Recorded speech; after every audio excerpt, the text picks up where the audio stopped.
بسم الله magacaygu waa cabdi xasan xarago oo loo yaqaan abwaan xarago ma ku sheegaa dawada aad kaga hortagi karto cudurkan dilaaga ah ee dunida rucbiga iyo argagaxa ku riday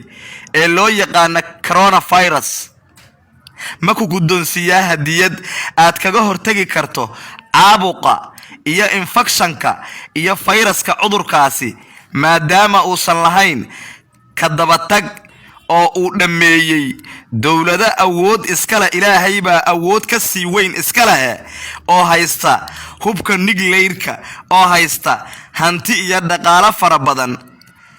waxaan ku guddoonsiinayaa laba duco waxaan rabaa in aad akhriso ducooyinkaas 3 jeer subaxdii markuu waagu ku bariyo iyo markii galabka la gaaro oo ay qorraxdu sii dhacayso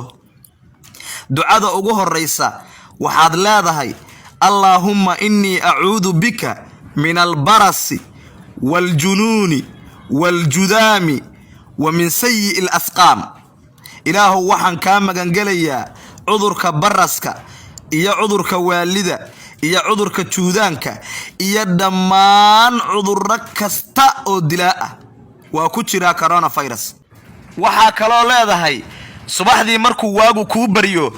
انت انقلبتي لجارين بعد واحد أقرنيسا بسم الله الذي لا يضر مع اسمه شيء في الأرض ولا في السماء وهو السميع العليم بسم الله الذي لا يضر مع اسمه شيء في الأرض ولا في السماء وهو السميع العليم صباح دينا وأقرنيسا قلبتينا واد أقرنيسا نبينا عليه الصلاة والسلام وحيري دعاء أسقفكي أقريا الصباح دي بلايا يا مصيبة يا عذر يا وحكستو في تنأ أو دبا ما أركي إله وكجلب يستو qofkii galabtii akhriyana balaayo oo dhan iyo musiibo oo dhan ma arkahayo ilaa uu ka waabariisto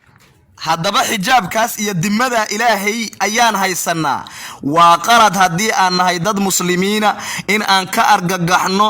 cudur lagu ibtilaynayo kufaarta islaamka ku dhibaataynaysa adduunka ilaahay aan u tawbad keenno istighfaarta aan badino salaadaha aan tukanno xilliyada dadka ay hurdaan xilliyada 8 saacaan ilaahay u laabano oo ilaahay u leeyahay baryadiina waan ajiibayaa ee midkee baryaya ilaahay aan u tawbad keenno walaalayaal assalaamu عليكم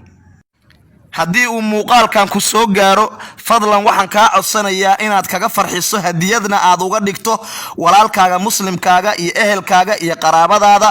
si ay uga badbaadaan cudurkan halista ah ayna isku xijaabaan